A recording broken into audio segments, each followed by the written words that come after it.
todos. Hoy día vamos a tener, y agradecemos anticipadamente la participación del ingeniero Lío Zaceta, que apenas le solicitamos nos dio su conformidad para poder dar el webinar hoy día, que va a tocar el tema de Answer and Behavioral Science para diseño de PMOs, basado en los principios de la versión 7 del PMBOK. El ingeniero Ibaceta es PMP, ¿no? Design Data Network and Server Architecture, Product Evaluation, Pre-Sale for IT Solutions, Project Risk Management, and Project Cost Management. Es especialista en Behavioral Designer, diseño de comportamiento, and Gamified Strategy Designer for Learning Model and Applications. Hoy día él nos hará este webinar. Esperamos pues que todos nosotros le saquemos el mayor provecho y, como siempre, como nuestro lema es compartir conocimiento y para hacerlo más grande, ¿no? Sin más preámbulo, dejo al ingeniero Luis Ibaceta con ustedes. Por favor, Luis, la pantalla es tuya y los asistentes pues te van a escuchar con la debida atención. Gracias. Gracias, Robert. Buenas noches con todos. Gracias por permitirme compartir, ¿no?, estos temas que hoy con la versión 7 nos demuestra que el PMI ha puesto foco en algo que es muy importante, ¿no?, que es las personas. Entonces, para que un project manager y una oficina de proyectos pueda diseñar procesos centrados en la persona, es muy importante entender justamente muchos de los conceptos que habla el PMBOK, pero tal vez para profesionales que vienen de las carreras de ingeniería no son tan conocidos. Entonces voy a compartir de lo que he venido estudiando, practicando en los últimos 5 años, ¿no?, y sobre también información que recientemente he obtenido. Bueno, ya Robert me presentó, en LinkedIn me pueden encontrar para poder compartir información. Bueno, primero siempre la necesidad, ¿no? Nosotros conocemos que el PMI cada año saca su reporte, ¿no?, Pulse of the Profession, en el cual muestra cómo va avanzando el desarrollo de los proyectos en el mundo, ¿no?, en estos indicadores. ¿Qué porcentajes cumplen los objetivos del negocio? ¿Qué porcentaje cumplieron los presupuestos originales? ¿Cuáles se completaron a tiempo? ¿Cuáles experimentaron el famoso scope creep, ¿no? Y otros. Esto lo vi hace ya 4 o 5 años y me sorprendió algo, que el porcentaje se mantenía.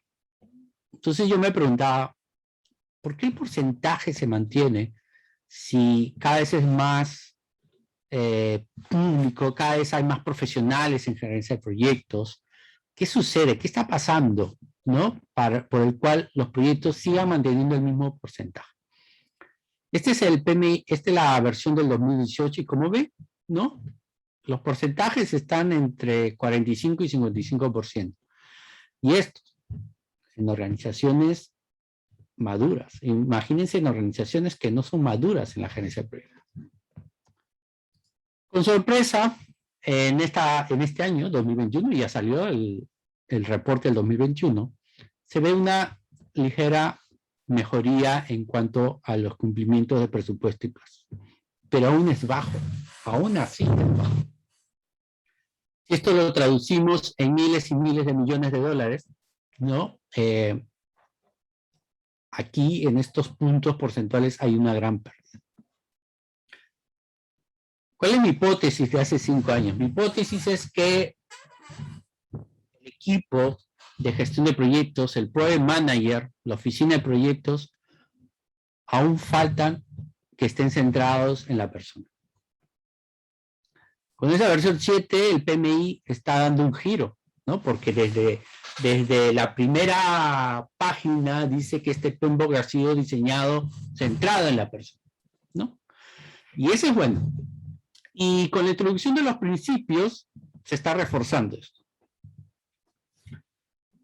Si queremos ver una vista para hacer la introducción, el por qué estoy aquí compartiendo, es que en la nueva guía, ¿no?, que tiene los 12 principios,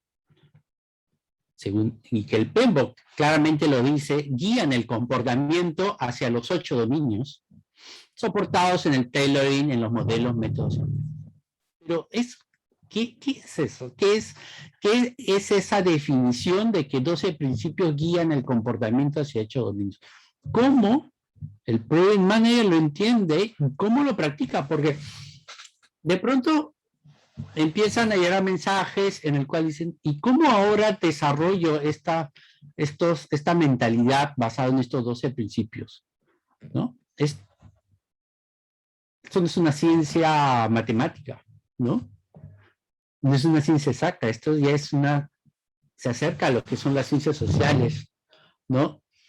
Esas ciencias que los que venimos de ingeniería no hemos desarrollado, y lo hemos desarrollado porque al final, al cabo, el gerente de proyecto gestiona personas, y en la práctica hemos obtenido esta información y nos hemos cuestionado, y es ahí donde nace justamente hace muchos años atrás cómo el gerente de proyecto puede desarrollarse. A mí me causó mucho impacto hace cerca más de 10, 15 años. Tuve un entrenamiento, una introducción a la gerencia de proyectos de un profesional de Argentina. Y claramente lo recuerdo hasta hoy, en el cual decía, el Project Manager tiene que saber de psicología, antropología, sociología, de política. Yo no lo entendía en ese momento. Pero valga verdad que sí. Es muy importante. Y yo hoy veo más que la gerencia de proyectos es más una ciencia social que una ciencia técnica. Entonces, ¿cómo hacemos esa transformación? Entonces, vamos esquematizando, ¿no? Los 12 principios son los que están en los minds, en la mentalidad del equipo de proyecto. Aquí en el gráfico, tratado de esquematizar esta idea, ¿no? Los 12 principios están aquí, en la cabeza de estas personas, la mentalidad. Y los 8 dominios están en el comportamiento de estas personas. Por ejemplo, si hablamos de riesgos, ¿no? Yo tengo una mentalidad de poder afrontar un riesgo, de poder identificarlos, ¿no? De afrontarlo. ¿Cuál es mi comportamiento? ¿Cómo tengo o cómo decido, ¿no?, afrontar un riesgo? ¿Qué comportamientos o qué decisiones voy a tomar en afrontar un riesgo? Entonces, yo tengo la intención de hacer, ¿no?, una práctica en gerencia de proyecto. Pero la hago al final. Y si no la hago, ¿por qué no la hago? Entonces, aquí hay un problema. Entonces, ¿de qué manera podemos reducir lo que le llaman, ¿no?, en la ciencia del comportamiento, el intention action gap? Yo quiero hacer, tengo la mentalidad, pero al final no lo hago. ¿Qué influye? ¿Qué bloqueantes hay para que me impidan realizar un comportamiento que me ayude a gestionar correctamente un proyecto? La segunda pregunta es, ¿cómo una vista desde la antropología y la ciencia del comportamiento permiten desarrollar estos mindsets y comportamientos del Project Manager para el siglo XXI? Ya un poco entrando a prácticamente la tercera década del siglo XXI, ¿no? Y en el cual predomina el Big Data, la ciencia de datos, la inteligencia artificial.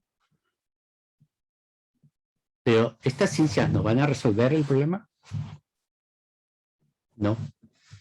Y es justamente lo que quiero compartir. Que realmente debemos complementar esas ciencias duras con las ciencias sociales. De eso se trata el webinar. Entonces, ahí yo estoy en el medio, un ser irracional, en el cual hace muchos años me preguntaba cómo toman las decisiones las personas, y más enfocado en el project manager, ¿no? ¿Cómo toma las decisiones? ¿Qué influye en las decisiones del project manager? Porque al final, gerenciar proyectos es tomar decisiones. En estos últimos años, ¿no? Dictando tantas clases en gestión de riesgos, me encuentro con la literatura con Daniel Kahneman, doctor, psicólogo, y una versión simplificada de sus propuestas, que es la falsa ilusión del éxito, muy importante, se lo recomiendo que lo lean.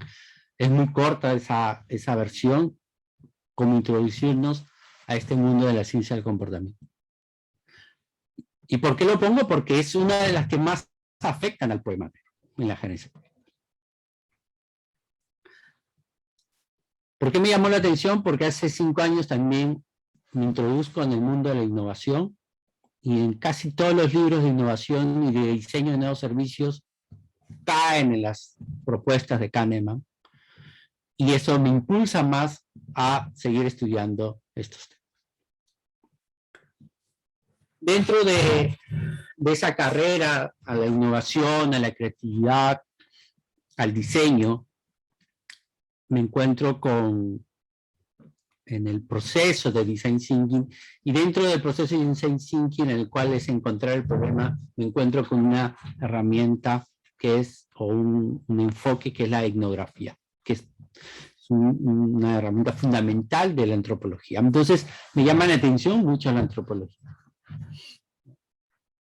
Y hace algunos meses, 3 meses, Gillian Tett, PhD, antropología, saca este libro Antrovision. Ustedes lo pueden encontrar en internet, la cantidad de entrevistas que le han hecho diferentes instituciones privadas y también de gobierno.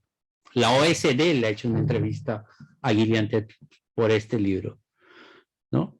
En el cual muestra, desde el punto de vista de la antropología, ¿no?, cómo ver los negocios, cómo ver la vida, ¿no? Y de hecho hay un artículo muy interesante en el Project Management, ¿no?, que ahora los voy a compartir.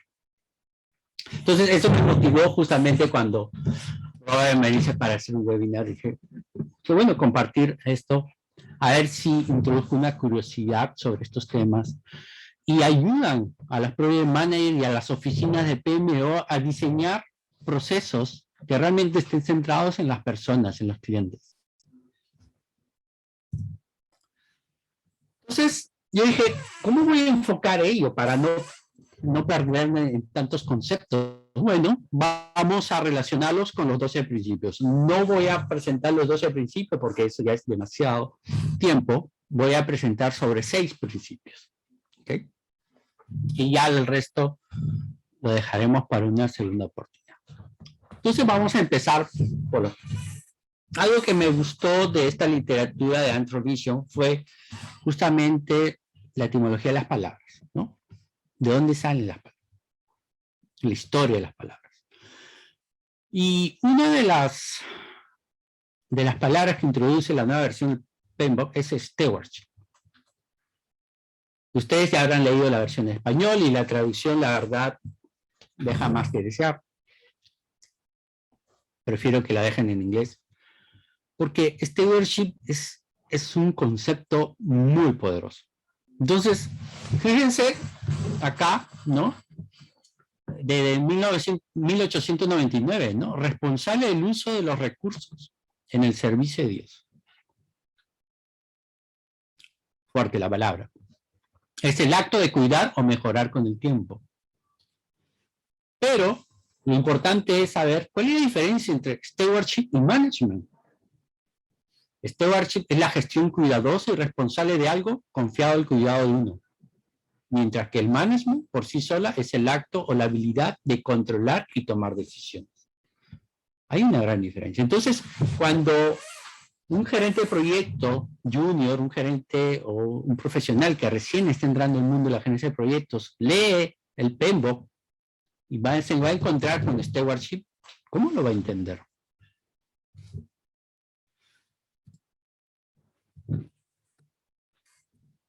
buscando justamente dentro de todo lo que es la etimología, conceptos que ayuden a entender qué es stewardship, encontré muy importante.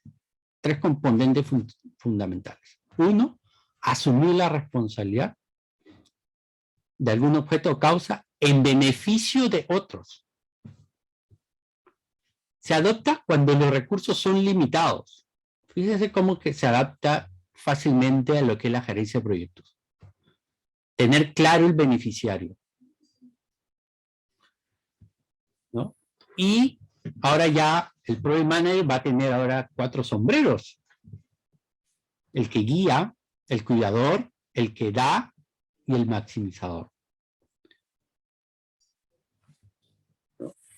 Cuida los recursos, ¿no?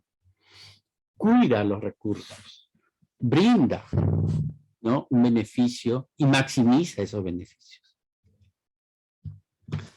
Entonces, este concepto es fundamental entenderlo, ¿no? Y es una de las adopciones, una de las mentalidades que luego va a guiar los comportamientos de los dominios. Entonces, una recomendación a todos ustedes, que seguramente son profesores o practican o lideran equipos de proyectos, ¿no? Utilizar la etimología para entender estos nuevos conceptos, que hay muchos en el PMBOK. Y otros muy conocidos, pero todavía no logramos entender. Por ejemplo, hablan mucho de cultura, de contexto, ¿no?, que ahora vamos a repasar. ¿Cómo cambiamos una mentalidad de gestión a una mentalidad de stewardship? Entonces, dentro de la antropología, encontré este concepto. Tal vez alguien de ustedes ya leyó este libro, Liminal Thinking, o el concepto de liminalidad, que es como fenómeno antropológico la transición de una persona entre 2 estados de identidad, normalmente marcados por rituales. De hecho, hay blogs en el cual relacionan el liminal thinking con al desarrollar una cultura ágil en una organización, ¿no? Fíjense, ¿no?, cómo una persona puede cambiar, ¿no?, puede hacer esa transición hacia una nueva mentalidad. Muy interesante, ¿no? Asumir que no eres el objetivo. Para, mira y escucha, deja de juzgar, es muy importante, y esto también lo reforcé en esta literatura, en este libro de Introvision, es cómo al aprender algo nuevo, tenemos que dejar nuestros prejuicios. No es fácil. Crea un espacio seguro, triangula y valida tus creencias, ¿no? Valida, comparte, obtén información de otros. Pregunta y conecta para crear nuevas oportunidades. Algo que siempre refuerzo a mis alumnos, ¿no?, en la gerencia de proyectos es aprendan a preguntar. Pregunte. El gerente de proyectos no puede saber todo. Para ello tiene que preguntar. Deja de actuar con el piloto automático. Actúa como si otras oportunidades fueran reales. Y aquí vienen los dos muy importantes. La mejor manera de compartir una nueva creencia no es con hechos, sino con una historia. El storytelling. Mantente dispuesto a cambiar tú mismo. Entonces, esta es la primera referencia que les dejo, ¿no?, que les va a ayudar seguramente para cambiar nuestro mindset hacia lo que propone el nuevo PMBOK. Vamos con Team. Todos los que gestionamos proyectos sabemos la importancia de un equipo, ¿no? Que del inglés antiguo es un grupo de personas que trabajan juntas para algún propósito. El propósito que hoy está muy referenciado, que es hacia las organizaciones lo que lo mueve, ¿no? Y las personas también, su propósito. Pero cuando leemos el PMBOK, en esta versión, cuando habla del team, cuando habla de equipo, habla mucho sobre la cultura. ¿Pero qué es cultura? Entonces cuando a alguien le dicen, tienes que diseñar una PMO orientada a la cultura de esta organización. Ok, ¿qué es cultura? Entonces, nuevamente vamos a la etimología de la palabra, ¿no?, del latín colere, que significa cuidar la tierra, crecer, cultivar y nutrir. Y Y cultivar una tierra no es de la noche a la mañana. Es un proceso. Y fíjense en lo último, ¿no? El fomento activo del crecimiento. O sea, cultura es constante crecimiento.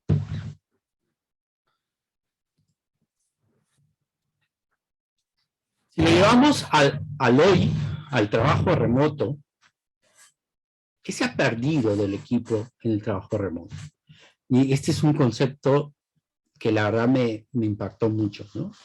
No se encuentra mucho este concepto, pero refleja lo que una variable importante para las organizaciones al decidir qué profesionales deben regresar a la oficina y cuáles no necesariamente deben regresar a la oficina. Este concepto es el intercambio de información incidental. ¿Qué es lo que llamaríamos a ese conocimiento informal que se va compartiendo en un lugar de trabajo físico entre los compañeros de trabajo? ¿No? Este intercambio de conocimientos informal, o sea, el que está a tu costado, al que le preguntas, ese conocimiento vital en ciertas funciones, no están escritas por si acaso, son los profesionales que deben regresar. El ejemplo que ponen son los brokers, ¿no? Los brokers trabajan con un terminal Bloomberg, lo puedes hacer de tu casa, sin ningún problema. Pero ¿qué pierden los brokers al no estar juntos? Ese conocimiento que tiene cada uno de ellos. Y lo he vivido, y ustedes seguramente lo han vivido. Hay algo que nos hace falta. Y justamente es ese conocimiento que se va compartiendo en las oficinas físicas.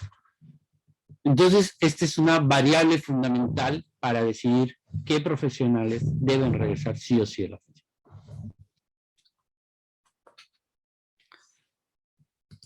Ojo, y estos son conceptos de antropología. Stakeholders, stakeholders, todos sabemos lo que son stakeholders, sí, ¿no? Son aquellos interesados en lo que se está haciendo, cómo lo está haciendo y el resultado. Fíjense, ¿no? No solamente en los impactos resultados, sino en el proceso de la construcción del entregable, ¿no? Que a veces nos olvidamos. Muy interesante también cuando estaba leyendo el significado de esta palabra es la unión de stakeholder. Es el que sostiene, el que guarda, ¿no? las apuestas para luego de una manera desinteresada entregarlo al que gana las apuestas. Muy interesante cómo evolucionan los conceptos de las palabras. Pero esto, para entrar a este concepto. Cada problema de negocios es un problema de personas.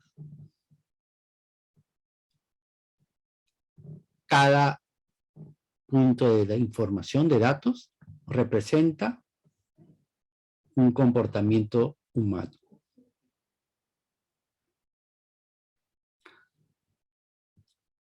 ¿Cómo interpretamos esto? Hoy en día, muchas decisiones se pueden tomar en base a la ciencia de datos, Big Data, inteligencia artificial. Pero no va a solucionar el problema. Si es que no tomamos en cuenta el comportamiento humano, su cultura, sus rituales. Un ejemplo muy importante en este libro de Anthrovision es cómo trataron el ébola, ¿no? Cómo empezaron a tomar datos, ¿no? Para poder desarrollar estrategias para evitar que el ébola en África se expanda. No tomaron en cuenta la cultura, hasta que un antropólogo le dijo, cambien de estrategia. Como algunas poblaciones de África tenían que estar con los muertos, por su cultura, y ahí se producían, se aceleraba el contagio. Y me hizo recordar cuando presento el caso de la construcción del Canal de Panamá, que fue muy similar, ¿no? Con la fiebre amarilla, en el cual las personas por desconocimiento o también por cultura ponían baldes de agua al costado de los enfermos, en el cual avivaban los mosquitos, los transmisores de la fiebre amarilla. Entonces, cuando un gerente de proyecto no entiende esas culturas, no las observa adecuadamente y solamente se basa en datos, hay un gran riesgo de fracaso. Y usted dirá, ¿y cómo logro eso? Bueno, un concepto muy interesante es justamente, ¿no? ¿Cómo complementamos el bird's eye, la vista de un ave, lo que nos daría el Big Data, por ejemplo, con la vista de un worm's eye, ¿no? La vista de un gusano. Muy interesante ese concepto, ¿no? La vista de un gusano, o sea, es el que está a nivel de tierra, ¿no? Lo que observa alrededor. Y eso se llama etnografía.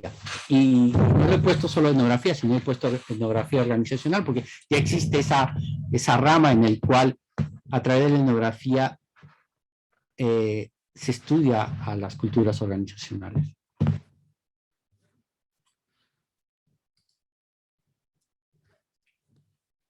Riesgos. En la versión 7 del PMBOK, cuando habla de los principios de riesgos, mucho se enfoca en la respuesta a los riesgos, ¿no?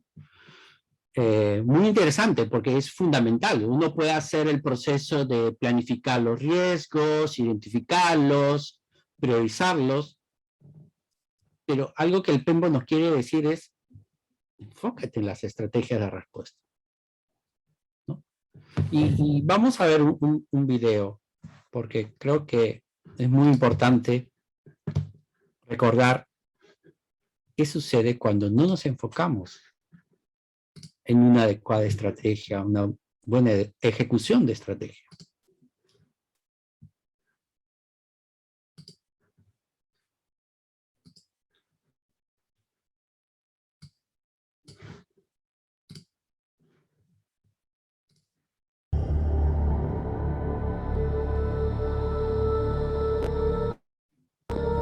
Los huracanes son enormes tormentas giratorias que se forman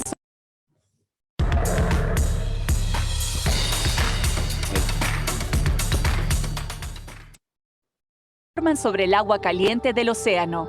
Durante la temporada de huracanes de junio a noviembre, estas grandes tormentas provocan fuertes vientos y mucha lluvia. Cuando estas tocan tierra, pueden ser devastadoras para las playas y las ciudades. El 28 de agosto del 2005, la costa del Golfo fue golpeada por el huracán Katrina. Los vientos alcanzaron hasta 175 millas por hora y ocasionaron inundaciones extremas. Casas y coches fueron arrojados por el viento y más de 1.800 personas murieron. La gente sabía que la tormenta se acercaba, por lo que algunos fueron a terreno más seguro, pero otros se quedaron esperando a que la tormenta no fuese tan mala como los meteorólogos habían informado. El daño fue enorme.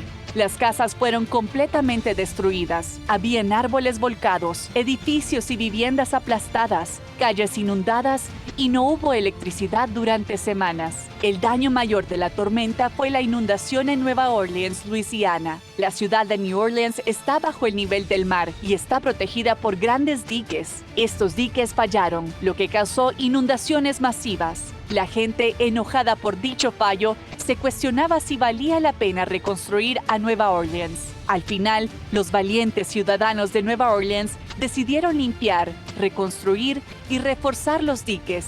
Después del huracán, hubo una gran controversia sobre la falta de ayuda recibida por los residentes de la costa del Golfo. Well, the help has come from the neighboring community. FEMA hasn't came. Red Cross hasn't came. We are citizens from New Orleans, and I would like to know how come the citizens of every other state, Texas, Georgia, and other states, are being helped, and the citizens of New Orleans are being treated like dirt. FEMA demoró mucho tiempo en brindar ayuda, y la Cruz Roja de los Estados Unidos también. No habían policías para hacer cumplir las leyes, y hubo mucha delincuencia. La gente estaba enojada y frustrada.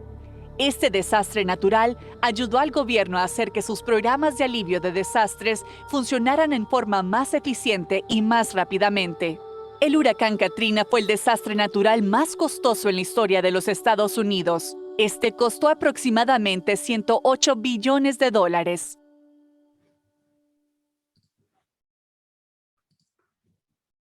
recordarán lo que más se criticó fue la demora en la ayuda del gobierno, ¿no? Pero también la ayuda de otros estados, como mencionaban alguna población. Pero, ¿qué pasa en nuestras mentes cuando nos afrontamos un riesgo o un proceso de gestión de riesgos? Entonces, en la psicología cognitiva, ¿no?, la falacia de la planificación, ¿no?, es uno de los más tratados y que impactan en la gestión de proyectos, ¿no? Aplicándolo a la gestión de proyectos, en el cual es la sumatoria del sesgo del optimismo, ¿no?, y de no poder tomar en cuenta, ¿no?, información que se tiene en la mano. El sobreoptimismo, ustedes seguramente recordarán, lo han vivido, ¿no?, hasta ustedes mismos y yo mismo, ¿no?, en algún momento hemos tenido, ¿no? Y es muy interesante, ¿no?, porque la mayoría de la gente es sumamente optimista, ¿no? Las personas tendemos a exagerar nuestro propio talento, ¿no? Y esto se demuestra mediante una serie de experimentos, ¿no?, en el cual, por ejemplo, se le hacen preguntas: ¿qué tan experto te crees en tal habilidad, en tal competencia? ¿No? Y sale la mayoría sale encima del promedio. Entonces, cuando desarrollamos todo el análisis de gestión de riesgo en los proyectos, tenemos que tener en cuenta los sesgos cognitivos de las personas. La falacia de la planificación, ¿no? Y estos sesgos no los podemos eliminar, ¿no? Los sesgos no podemos eliminarlos. Lo que hay que es gestionar los sesgos. Hay que ser consciente de que existen, ¿no? Pero ¿cómo logramos eso? Uno de los ejemplos que pongo a mis alumnos, ¿no?, y lo tomo siempre en cuenta, es esta matriz que todos conocemos, ¿no? El mapa de calor, una matriz probabilidad de impacto, en el cual vemos una zona roja, ¿no? Una de las preguntas que siempre hago: ¿dónde nos vamos a enfocar? Bueno, mayormente responden la zona roja, ¿no? Y nos aseguramos que todos los riesgos que llegan a la zona roja bajamos mediante las estrategias hacia la zona ámbar y verde. Pero ¿qué sucede acá? Aquí hay algo que puede ser influenciado justamente por la falacia de la planificación. Y son los extremos. Estos dos extremos nos pueden causar más impacto que estos que están en la zona roja. Cuando hablamos de Katrina, como mencionaban, ¿no?, decían que ese huracán no iba a causar mucho estrago. De un momento a otro, el huracán cambia de sentido y topa directamente a la ciudad de Nueva Orleans. Es cuando decimos: este riesgo es catastrófico, pero es improbable que ocurra. Entonces, si yo les hago una pregunta, ¿no?, ¿cuál de los problemas que han tenido gerenciando proyectos, de dónde han venido? ¿De la zona roja o de la zona verde, ámbar, de estos extremos? Para mitigar ello, existe esta matriz de calor. Como sabemos, se trabaja en base a la serial, ¿no?, P por I. Pero existe un risk factor, un factor de riesgo, ¿no?, muy utilizado en los libros avanzados de gestión de riesgo, que es P más I menos P por I, ¿no? Claro, usando siempre niveles de escala entre 0 y 1 para que funcione correctamente la fórmula. Con ese risk factor permite tomar estos extremos como riesgos ¿no? De prioridad alta, ¿no? Es una forma de mitigar justamente esa falacia de la planificación o sobreoptimismo. Pero hay otras herramientas, como el premortem, ¿no? El premortem es una de las recomendaciones que yo hago y se las recomiendo, que siempre la hagan en todo proyecto, porque el premortem mitiga el sobreoptimismo en los proyectos. Y ustedes dirán, ¿y cómo? ¿Por qué el premortem y no las otras? Porque el premortem te lleva de una vez en un estado en el cual el facilitador te dice que el proyecto ha fracasado. O sea, no es una visión en la cual, ok, dime qué puede hacer que el proyecto fracase. No. El proyecto ha fracasado hoy. ¿Por qué crees que ha fracasado? ¿No? Y ahí hay una serie de pasos en el cual puede desarrollar el facilitador, ¿no? La cantidad de tiempo, ¿no? Un taller de identificación de riesgos, la cantidad de participantes máximo 12, ¿no? En 1 o 2 horas podemos desarrollar un taller de identificación de riesgos de premortem. Entonces, esta es una herramienta que nos permite justamente mitigar ese sesgo del sobreoptimismo y de la falacia de planificación. Un poco más avanzado, Daniel Kahneman, en ese libro que les mencioné, desarrolla 12 preguntas para mitigar los sesgos en la toma de las decisiones, ¿no? Son 12 preguntas que nos van a ayudar, ¿no? A poder evaluar si las decisiones que estamos tomando están siendo influenciadas, ¿no? De una manera externa o por nuestros prejuicios, por nuestros conocimientos previos, ¿no? Sin tomar en cuenta lo que está a la vista, pero que a veces no lo tomamos. ¿Okay? Entonces, aquí están las preguntas y aquí hay algunas sugerencias. Como ven acá, haga que el equipo realice un premortem. Entonces, estas herramientas, ¿no? que se propone de la psicología cognitiva deben ser usadas en la gerencia de proyecto. System Thinking. Dentro de los principios de la versión 7, ¿no? Aparece lo que es el pensamiento sistémico. Me gusta esta herramienta del pensamiento sistémico, que son los causal loop, ¿no? En el cual nos ayudan a relacionar elementos y cómo impactan, ¿no? De una manera positiva o negativa entre ellos. Muy interesante, ¿no? Fíjense, desarrollar un causal loop de un proyecto. Pero ¿cómo logro tener un pensamiento sistémico? ¿O cómo de alguna manera empiezo a tener un pensamiento sistémico? Bueno, para ello, primero tengo que quitarme el tunnel vision. En el de ingeniería estamos muy enfocados y los gerentes de proyectos están muy enfocados en el objetivo del proyecto, cumplir los objetivos del proyecto. Pero no, hay que ampliar esa visión. Entonces, los antropólogos se entrenan para adentrarse justamente en la mente de las otras personas. No solo a comprender otras culturas, sino también a evaluar su propio entorno. Eso le llaman lateral vision, ¿no? Con una perspectiva interna-externa. Muy interesante este concepto en el cual es entrar dentro de un equipo, analizarlo dentro del equipo, pero también verlo desde fuera del equipo, interno-externo, ¿no? Y ver una visión 360 grados. Entonces hay que desarrollar este lateral vision para poder tener un pensamiento sistémico. De lo contrario, si solamente mantenemos un tunnel vision, no vamos a poder lograr un pensamiento sistémico.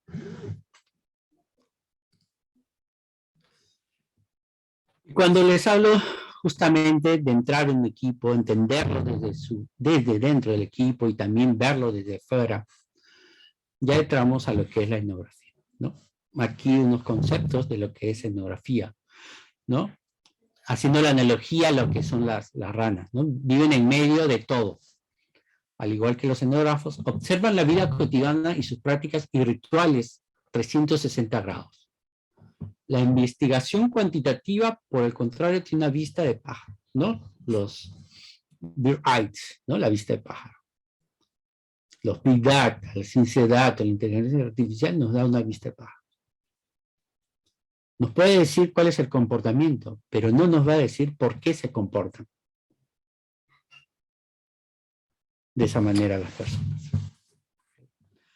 Entonces, ahí es donde la investigación, ¿no?, de las personas en su entorno es fundamental, ¿no? Porque justamente en esa investigación con las personas, justamente se observa cómo se desarrolla esa magia de lo que es trabajar en equipo, lo que es vivir una cultura, lo que son los rituales, porque en los equipos hay rituales.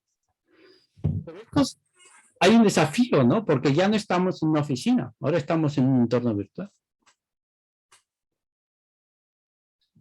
¿Cómo desarrollamos la etnografía en un entorno virtual? O lo que le llaman etnografía digital, ¿no? O etnografía digital más amplio, ¿no? Con todos los servicios digitales, el tema de las redes sociales, etc. Pero ¿cómo lo podemos aplicar en un trabajo remoto? Por último, el tailoring. ¿De dónde viene la palabra tailoring? ¿No? La sastrería es el arte de diseñar, ajustar, fabricar y terminar prendas, ¿no? Taylor aparece por primera vez en el diccionario de Oxford en 1297.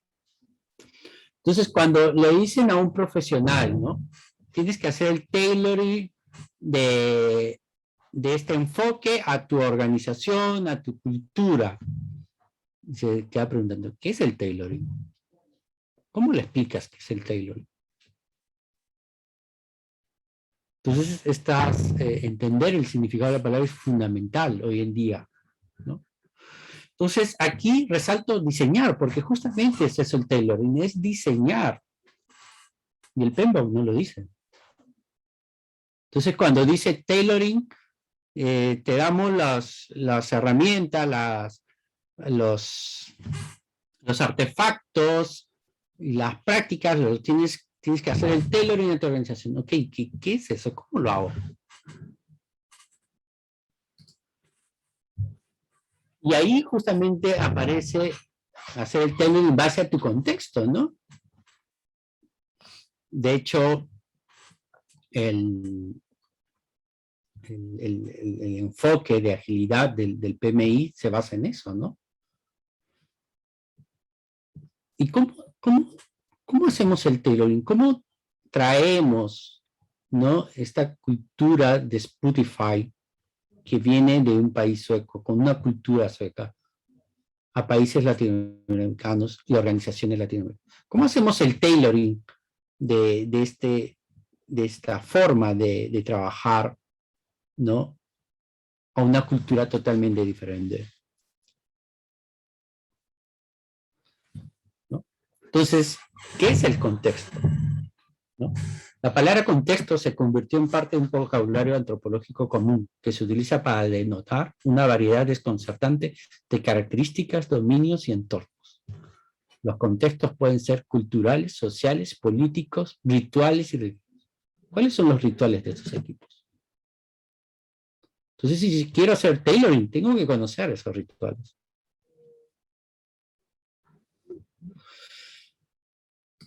¿Y cómo hago el tailoring? ¿Cómo hace un sastre? Conversa con la persona. Entiende sus necesidades. Hay, dentro de todo lo que es el diseño, ¿no?, hay una vertiente muy utilizada en las tecnologías de información, que es Design Science. Hay muchas rutas de diseño, ¿no? Hay el diseño centrado en la persona, el diseño participativo, y hay una que se enfocó mucho, ¿no?, en el diseño para las tecnologías de información, que te ayudan a diseñar modelos, te ayudan a diseñar metodologías, ¿no? Por ejemplo, te ayudan a diseñar también sistemas de información, ¿no?, desde el punto de vista de diseño.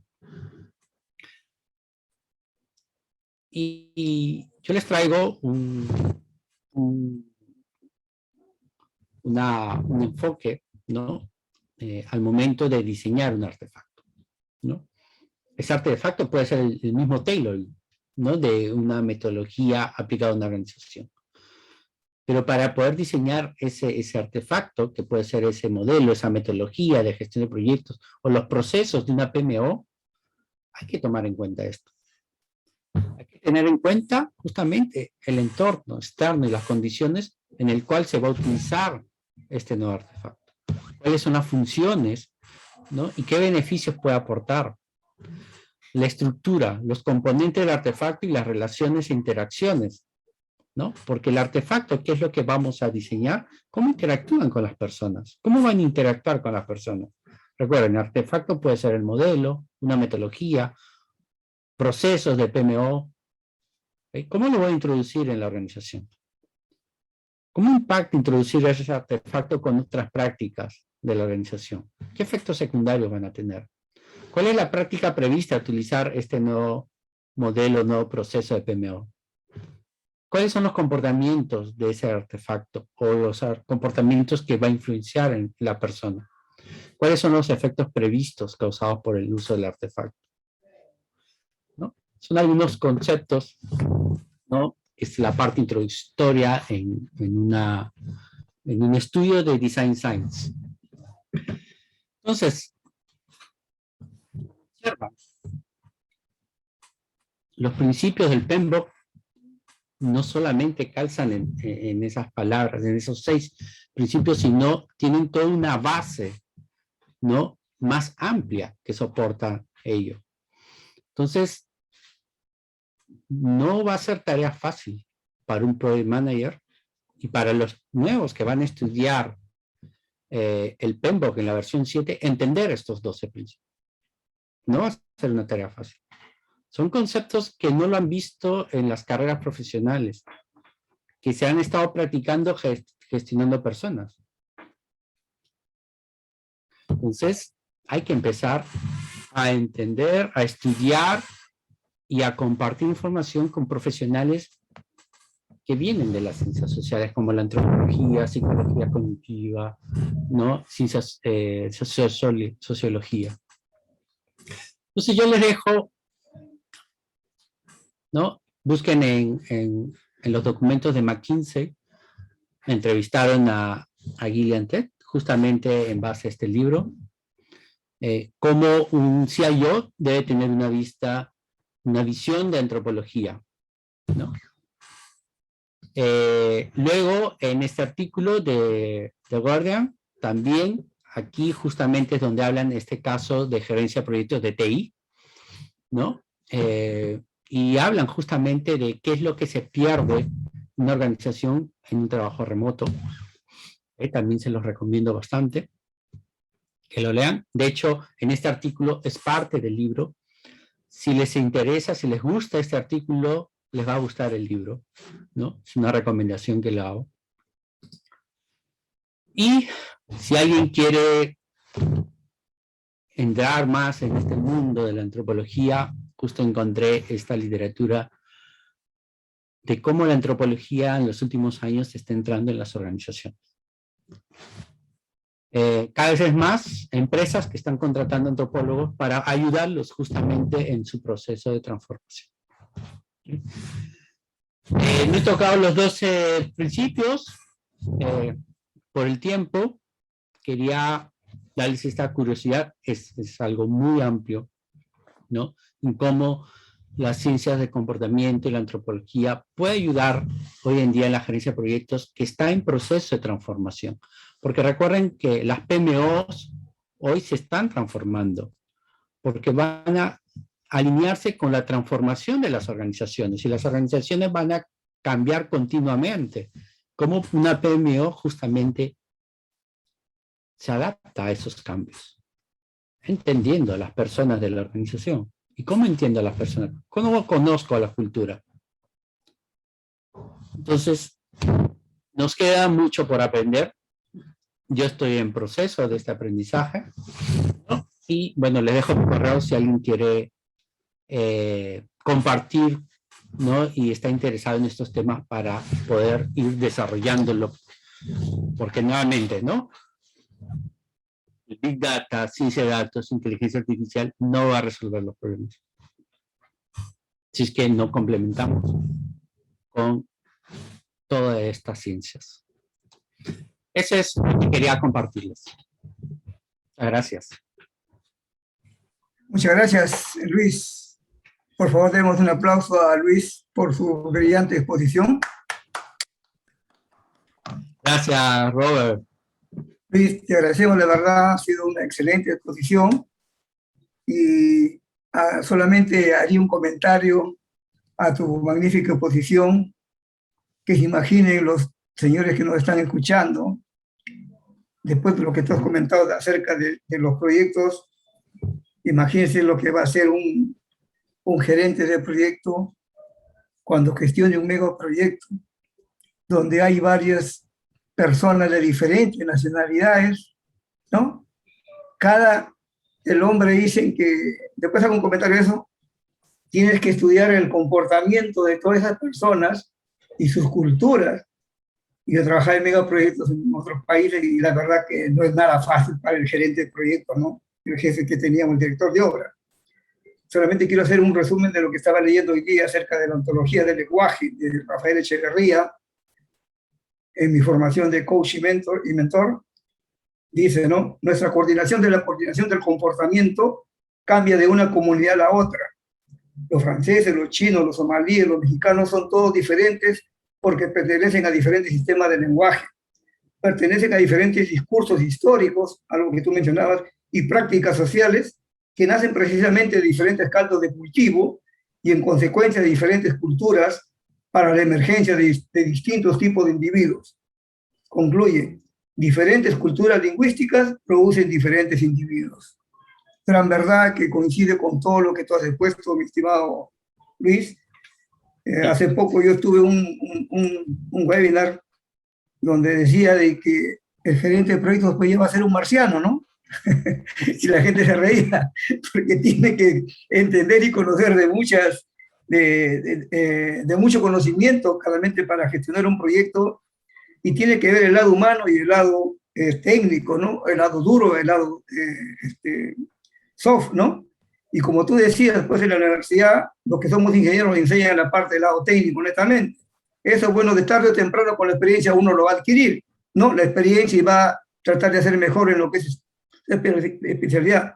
Pero el lado humano, que no lo estudiamos en la universidad, ¿no? La mayoría de nosotros tenemos que estudiarlo, practicarlo, vivirlo en la cancha, lo que sea, pero debemos de darle un especial cuidado a eso, ¿no? Y eso es lo que tú hoy día nos has dado ese mensaje, y esperemos puede que en eso todos pongamos cada uno su parte para poder poco a poco ir entendiendo este tipo de habilidades sociales, ¿no? Habilidades blandas. Hay dos preguntas, un comentario y una pregunta, Luis, yo lo voy a leer. Dice, World ICE se relaciona directamente con los factores ambientales de la organización y los stakeholders y el tailoring PMBOK 7. Un comentario, no sé si tienes tú algo más que agregar. Sí, es correcto, ¿no? O sea, de hecho, justamente el poder relacionar todos estos conceptos de antropología y ciencia del comportamiento con la gerencia de proyectos, que de alguna manera lo indica el PMBOK. Pero el tema es el cómo. Porque cuando hay un profesional que está entrando, que quiere introducirse en la gerencia de proyectos y lee estos conceptos, va a decir, ok, está interesante, pero ¿y cómo lo hago? ¿Qué herramientas hay? Entonces, justamente, todas estas ciencias tienen sus propias herramientas, ¿no? Tienen sus mecanismos para poder desarrollar este World Mind, ¿no? Entonces, y ese es justamente lo que quería compartirles, ¿no? Estos 5 años que vengo estudiando, desarrollando, ¿no? Estos temas, ¿no? Para que poco a poco también en sus organizaciones tal vez digan, necesitamos a un antropólogo, necesitamos a un psicólogo cognitivo, necesitamos a un sociólogo para que nos ayude justamente a introducir estos nuevos procesos, ¿no? O a desarrollar un mecanismo que se adapte continuamente a los cambios de la redes. ¿No? Estamos en un proceso de transformación muy muy escalado, en el cual yo digo, es como dos mundos en paralelo. Mientras estamos en el día a día viendo proyectos, hay otro mundo que se está desarrollando en paralelo, y hablo de los startups, y hablo de estas empresas que de un momento a otro, ¿y de dónde salió? ¿Dónde estuvieron? ¿En qué momento me perdí? ¿No? Y van a entrar profesionales, ¿no? Jóvenes, con un cambio de mentalidad, ¿no? Que tenemos que lograr entender. Y entonces estas ciencias nos ayudan a entender. Es por eso, nuevamente, que aparecen estos libros. Si ustedes buscan en Amazon, estos libros que están en la pantalla, no son de hace 10 años, ni de 15, son de hace 5 años. Entonces, hay una gran tendencia, ¿no?, sobre esto. Entonces, es justamente lo que quería compartir. Y efectivamente, ¿no?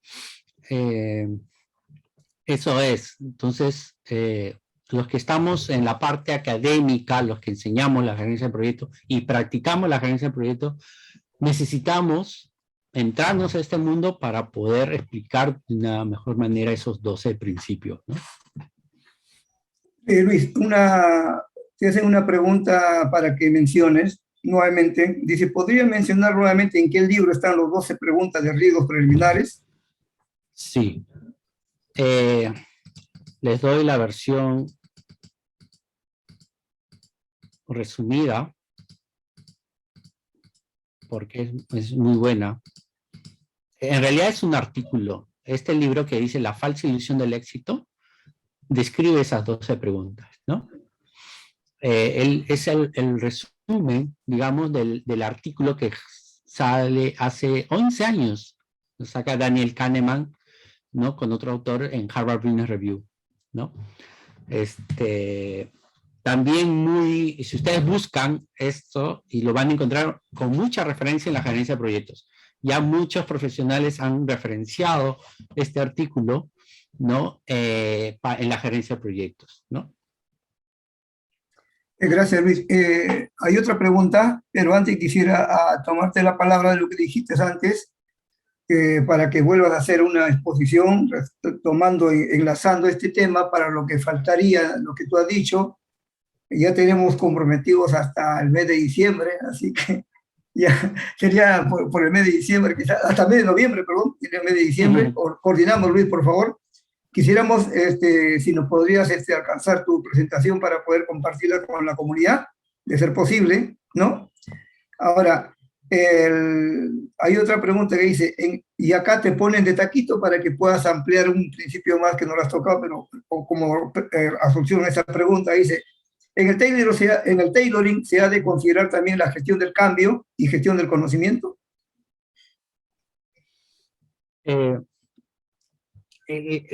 Vamos a regresar. Me gustó cuando empecé a buscar justamente la etimología de la palabra tailoring, ¿no? Me parece fundamental, ¿no? Entonces, es el arte de diseñar, ajustar, fabricar términos prendas, ¿no? Ese es el concepto de un sastre, ¿no? Entonces, pongámonos un project manager como un sastre. ¿Cómo actúa? ¿Cuál es la mentalidad del sastre? ¿Cuál es el comportamiento de un sastre? ¿No? Es entender a la persona, quien le va a hacer el traje a la medida. Y como es a la medida, hace un diseño. Entonces, cuando hablamos de gestión del cambio y gestión del conocimiento, de mi punto de vista, cuando hablamos de tailoring, es diseñar esa gestión del cambio. No es, ok, aquí hay un modelo de gestión de cambio, lo aplico. No, eso no es. Es ¿cómo diseño ese artefacto? ¿Ok? ¿Y cómo diseño la introducción de ese artefacto en mi organización? Y para eso hay que aplicar herramientas de diseño, enfoques de diseño y mentalidades de diseño. Por eso, nuevamente, esto de los principios alguien puede decir, son 12 principios y son de esta manera. No, aquí hay mucha carne, hay mucha base de muchas ciencias, ¿no? Que tienen que ayudar al Project Manager a poder adaptarse a los nuevos cambios que se vienen, ¿no? Porque son muy rápidos los cambios que se vienen. Porque si solamente decimos, ahora me pongo a estudiar Business Analytics, Business Intelligence, Data Science, Inteligencia Artificial, y eso me va a resolver mis proyectos. Ese no es el camino. Ya está demostrado.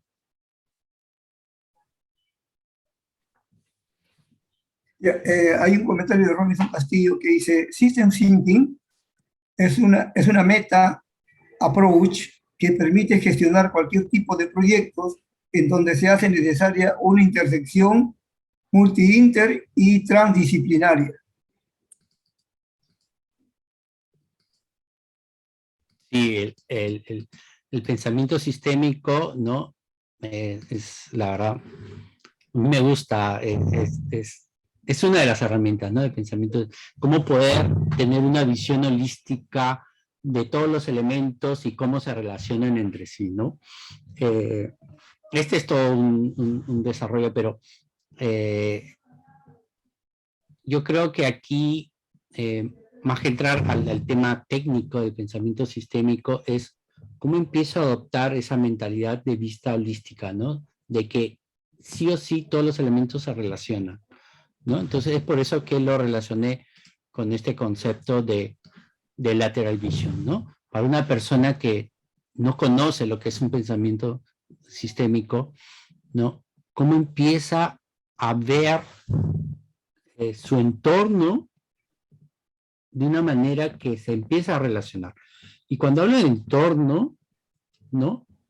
Hablo principalmente de las personas, de sus comportamientos, de sus rituales, ¿no?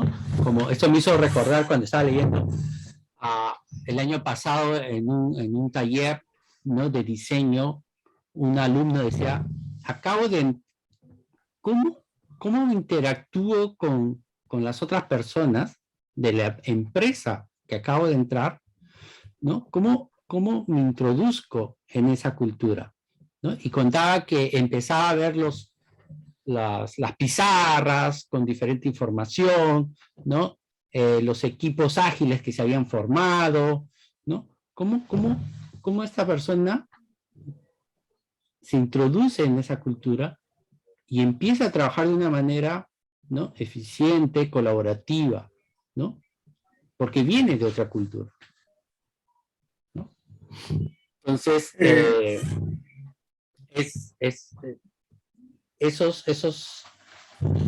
entonces justamente, ¿no? Estas ciencias de comportamiento, ¿no? Que es la suma de la psicología cognitiva, neurociencia, economía de comportamiento, ¿no? Sociología, más lo que nos trae la antropología, creo que nos va a permitir a entender justamente todo ello, ¿no? Son ciencias muy amplias, hay maestrías para cada uno de ellos. Ahora, no quiero decir que hay que hacer una maestría, sino lo que recomiendan es justamente tener profesionales de esa carrera. Lamentablemente, y como lo dicen, ¿no? Cuando uno habla de antropología, seguramente habrán pensado, nos van a hablar de las tribus del África.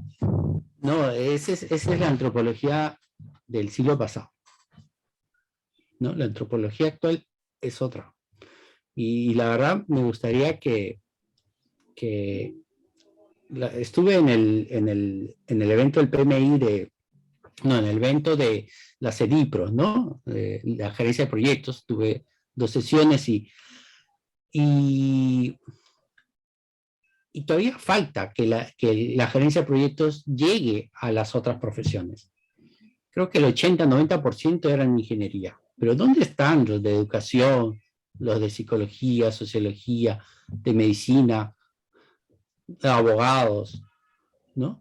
Ahí falta que entre la gerencia de proyectos, el PMI. Creo que ahí es donde deben ir introduciéndose y capturar toda esa masa de profesionales con sus conocimientos y ayudar a desarrollar estas nuevas enfoques, ¿no? Entonces, Sí, Luis, sí, sí. Ahí te voy a hacer un comentario de Robinson Castillo y ahí terminamos con una pregunta y cerramos tu magnífica exposición, estimado Luis. Robinson Castillo sugiere, hice leer a Thomas Kant, Estructura de las revoluciones científicas, para todos, ¿no? La pregunta de Cristian Laura es, ¿cómo se relaciona el System Thinking con una PMO? Bueno, justamente el título de la ponencia es, ¿no? Antropología y ciencia del comportamiento para el diseño de una PMO. Es que cuando uno diseña una PMO, ¿no? Una oficina de gerencia de proyectos, diseña, ojo con la palabra, diseña procesos, diseña artefactos, ¿no? Que van a ser usados por personas, para personas. Entonces, si no entiendo esa relación, si no comprendo esa interacción entre todos los componentes, si no lo veo desde un punto de vista holístico, sistémico, y estas mentalidades basados en los principios, no voy a poder diseñar correctamente una PMO. Ahora, no digo que va a fracasar, puede ser que funcione. Pero en la base que debo tener en cuenta todos estos conceptos para poder diseñar una PMO. Pues, gracias Luis, solamente un comentario, ¿no? A lo que tú acabas de decir, ¿no? A veces diseñamos una PMO también tal como uno cree deba diseñarla, y después de haber diseñado, se da con la sorpresa de que no tiene la gente adecuada para hacer los procesos que ha diseñado, ¿no? Eso es lo que es el mensaje que estás dando tú, ¿no? De que Exacto. Primero, ¿qué tenemos? ¿Por qué lo tenemos? ¿Desde cuándo lo tenemos? ¿Qué nos falta? Exacto. Claro. ¿Cuáles son los rituales? ¿Cuáles son las tribus, ¿no? Que están en la organización? ¿Cómo se comunican? ¿Qué información no formal es la que fluye entre ellas? ¿Cómo toman las decisiones estas personas? Por eso pues que algunos PMO nacen muertas, ¿no? Es la triste realidad que he visto en algunos sitios, la verdad, ¿sí? Por no tomar en cuenta justamente lo que tú acabas de exponernos como resumen de tu brillante exposición, mi estimado Luis. Te agradecemos a nombre de la comunidad. Esperamos pues contar siempre contigo, ya que estamos tratando de ver también hacer un conversatorio acerca de las PMO y el sector público, que de paso estás invitado, ¿no? Para un conversatorio de este tipo. Y también va a estar Rosario, va a estar Jonathan Serpa, y hay bastantes personas que creemos que, y también gente del sector público, ¿no? Estamos en eso, para poder hacer un conversatorio donde se escucha la parte de los consultores, del sector privado, y la parte del sector público, y con un proyecto que se está desarrollando con financiamiento del BID. Bueno, señores, solamente les pediría si ya puedes dejar de compartir, así, ¿no? Ya, por favor, si pueden encender su cámara para tomar la foto de rigor, para poder tener nuestro álbum. Y gracias, los esperamos a todos, uno por uno. Nos va a dar un tiempito para que se pongan guapos y tomamos la foto, guapos y simpáticas, y nos hacemos la foto. De paso que les informo que el próximo webinar será creo que el 14 de septiembre, y estará a cargo de Paula Santos, ¿no? Que nos hablará también de un tema de PMO. Y a fin de mes, antes de fin de mes, estará Jonathan Serpa también hablando de un tema de PMO. Ya les va a llegar las invitaciones como siempre y haremos las publicidades respectivas. Bueno, señores, a ver, digan PMI o digan whisky. Ahí va. Gracias, Luis. Bueno, todos pasen una buena noche, les agradecemos su presencia y esperamos verlos en nuestras próximas, la próxima webinar. Gracias. Gracias, Robert, gracias a todos. Ya saben, Gracias. interesados me pueden escribir para seguir aprendiendo de estos temas. Salud, Ricardo, te acabo de ver. Saludos a todos, saludos Robinson. Cuídense pues, pasen buena noche. Buenas noches. Gracias. Chao. Chao.